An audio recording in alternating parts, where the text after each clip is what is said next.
podcast 49 sur 365. Mon plan pour pouvoir lâcher prise. Donc bienvenue sur ce nouveau podcast. L'autre jour, je te parlais du lâcher prise que j'avais vécu avec Cyr, le cheval que j'ai en pension travail actuellement. Je te parlais de ce moment extraordinaire où j'avais complètement lâché prise et que grâce à ce lâcher prise-là, je m'étais vraiment détendue et que vraiment, voilà, j'avais vraiment lâché prise. Si tu n'as pas entendu ce podcast, je t'invite vraiment à l'écouter. Et quand j'avais lâché prise, il s'était couché. C'était vraiment incroyable. D'ailleurs, depuis, il s'est couché près de sa propriétaire, à la demande, bien sûr, vu que c'est de l'apprentissage du coucher. Et les deux sont ravis. Et moi, du coup, je suis aussi hyper ravie de les voir tous les deux comme ça. Quelle émotion. Mon job réussi. Vu ce que j'avais ressenti ce jour-là, c'était vraiment dingue. Je me suis dit, et si j'essayais de mettre un lâcher-prise aussi élevé dans ma vie de tous les jours, genre dans mon quotidien, tu vois. Alors je commence ma journée en essayant de me mettre dans le même état que j'étais avec Cyr. Donc je me suis dit, je fais pareil qu'avec Cyr, dès que j'ai une sensation corporelle, je la relâche, je lâche prise, voilà. Bien sûr, mon intention, c'est d'être le plus calme possible. Donc il y a l'intention de base, mais si jamais, alors que j'ai mis l'intention d'être détendue 100%, il y a une petite contraction, hop, tout de suite, je vais voir la contraction et puis je me relâche, quoi. Et tu vas peut-être pas me croire, mais même pas en 2 minutes, j'ai commencé ma journée 2 minutes, j'ai ressenti que si je lâchais prise, j'allais m'endormir. Et du coup, là, j'ai pris la mesure de l'énorme fatigue que j'ai en moi. Si je lâche prise maintenant, je dors. Donc en avril et depuis quelques mois avant, j'avais charbonné comme une dingue. Donc j'avais mes raisons, donc je ne l'ai pas fait pour rien, j'avais des raisons, mais mon corps ne s'en est toujours pas remis. Donc là, actuellement, j'ai besoin de repos. Donc depuis plusieurs semaines, tout mai, juin, etc., je pense que mon rythme est bon, mais cette accumulation de fatigue d'avant, en fait, peut-être même d'avant encore, peut-être même en 2022, j'ai accumulé, en fait. Donc cet été, je vais avoir un peu plus de temps, donc il n'y a pas de réveil non plus pendant presque 2 mois, tu vois, j'espère pouvoir récupérer pleinement à ce moment-là. Bon, donc c'est pas pour demain que je vais pouvoir lâcher prise totalement. Ça va me demander, en fait, pour pouvoir lâcher prise comme je veux, pour arriver à, ça va me demander de mieux m'organiser, tu vois. Hier, par exemple, j'ai été travailler Cyr dans la décontraction et j'ai filmé 3 cours. Mais comme j'étais zen, j'ai pas pensé vérifier que mes écouteurs étaient bien reliés, en fait, à mon téléphone qui filme. Et donc, ça a rien enregistré de ma voix. Trop dommage. Donc, j'ai les vidéos, mais j'ai pas les explications. Donc, ça veut dire que si je veux utiliser les vidéos, je vais devoir faire des montages avec mettre une voix off dessus. Et donc, ça augmente énormément ma charge de travail. Donc, comment faire pour lâcher prise et ne pas me mettre en défaut, en fait, après ? Et donc, je pense que en mettant des habitudes vraiment... tu vois, carré, genre par exemple, à chaque fois que je fais un film, vérifier les écouteurs avant de filmer. Voilà, que même si ça se met en automatique normalement, tu vois, en général, il n'y a pas besoin de vérifier. Mais voilà, là, il aurait fallu vérifier. Donc l'idée, ce serait de mettre l'habitude de vérifier les écouteurs à chaque fois avant de filmer et pas juste les jours où je suis hyper sous tension pour filmer parce que ça fait peut-être 2-3 jours que j'ai pas fait, là je vérifie tout, tu vois.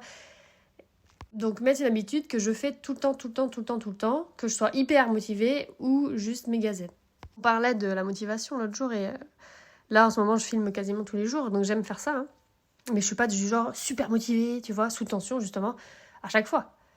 Et la motivation ça donne une espèce d'énergie, tu vois, mais le lâcher prise ça détend à fond. Et donc quand on est détendu, on est moins sur le qui-vive, on est moins sur la peur, il faut que je filme et que je mette bien le micro sinon nanana, tu vois, non, on est zen. Et du coup, par contre, avoir des habitudes que je fais à chaque fois pour pouvoir bref. Il me reste encore beaucoup à apprendre. Par contre, donc j'ai discuté avec la propriétaire de Cyr d'une chose dont je voulais vous parler aussi.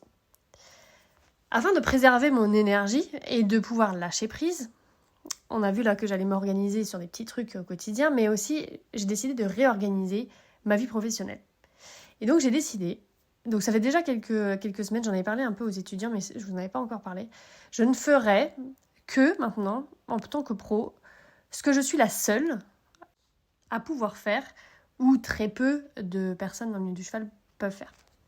Par exemple, Donc là, on va parler du coup, de la pension travail, parce que du coup, j'adore ça. Ça me permet de filmer, créer des formations, etc. Et donc, parfois, les étudiants, ils me demandent est-ce que tu pourrais monter mon cheval ? Est-ce que tu pourrais débourrer mon cheval ? Et avant, je faisais. Pourquoi ? Parce que je sais le faire. Je sais même très bien le faire. Je connais par cœur comment on le fait. Je pourrais même le faire les yeux fermés si quelqu'un m'indiquait les focus. Et puis c'est pareil pour le travail à pied. De plus en plus de professionnels, et tant mieux, connaissent le travail à pied. Comment déplacer le cheval, comment lui apprendre des exercices, comment le débourrer éthologiquement, etc. Mais personnellement, même si je connais bien cette partie de l'éducation, que ce soit le travail à pied, après le débourrer, monter dessus, etc., ce n'est pas ma particularité. Tu la connais ? Est-ce que en écoutant chaque jour les podcasts, tu as une idée de ce que c'est ? Et oui, c'est le savoir-être. Ça, voilà, en général, c'est ce que les gens me disent à chaque fois. Toi, ta particularité, c'est le savoir-être. Oui, mais pas que celle du propriétaire. Celle du cheval. J'apprends au cheval à savoir-être avec son humain. Bien sûr, dans l'académie, j'apprends le savoir-être aux humains. Mais dans le but qu'ils apprennent le savoir-être à leur cheval. J'apprends au cheval à savoir être calme, être confiant, être délicat, être doux, être communicant et être responsable dans la relation. Donc ça, je ferai des podcasts sur la responsabilité dans la relation parce que j'ai essayé un petit peu d'en parler, mais en fait c'est un sujet qui est un peu long, donc on va pas aller tout de suite dessus, mais j'en parlerai. Donc au niveau du savoir-être du cheval, donc ça, il y a peu de personnes qui connaissent. Et donc, il y a très peu de personnes aussi qui le pratiquent, et encore moins, du coup, qui l'enseignent. Donc, le SE pour les humains, on commence à le voir un peu. Sur les réseaux, je le vois un petit peu, avec l'instant présent, notamment, où on apprend aux personnes à faire des développement personnel, pour être avec leur cheval. Mais ce qui ressort, quand les personnes, on leur demande un peu ma particularité, les personnes, ils disent le savoir-être, mais justement, elles disent pas savoir-être avec le cheval, mais elles disent, t'arrives à mélanger le développement personnel avec les chevaux, etc. Voilà, elles sortent un truc comme ça. Donc les personnes ont bien conscience que c'est pas juste on fait du développement personnel à côté du cheval et comme on est bien, le cheval est bien. Non, en fait, c'est le savoir-être du cheval, tout simplement. Et ça, il y a très peu qui l'enseignent encore aujourd'hui. Et par conséquent, c'est dans cette particularité que j'ai ma pierre à apporter. Tu vois ? Donc oui, j'aime beaucoup monter à cheval. Et j'ai adoré, hein, franchement j'ai adoré.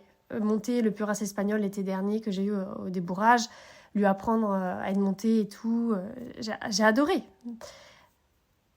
Savoir que quand il est rentré chez lui et qu'il a été monté, que sa propriétaire était vraiment ravie de son petit galop, son départ, etc. J'étais ravie, forcément j'étais ravie. Oui, mais c'est pas le mois où je l'ai monté, ce cheval-là, qui a compté. C'est le premier mois que je l'ai eu au travail, parce que du coup, je l'ai eu 3 mois. Le premier mois où j'ai bossé son savoir-être qui a été le plus important. Justement, quand je lui ai appris, notamment, le coucher. Parce que à chaque fois, je vous en parle, mais je travaille pas que le savoir-être du cheval avec le coucher, mais une partie, oui. Une fois la partie savoir-être développée, il aurait très bien pu être débourré par quelqu'un d'autre, en fait. Donc hier, j'ai dit à la propriétaire de cirque, dès que t'as ton autre cheval, le copain de cirque, parce qu'elle veut lui prendre un copain, envoie-le-moi direct pour que j'aide ce cheval-là dans le SE direct. Et ensuite, tu pourras l'envoyer chez quelqu'un d'autre pour éventuellement lui apprendre la fin du travail à pied. Voilà. Ou si elle veut le faire par elle-même, elle peut le faire par elle-même avec l'académie. Voilà.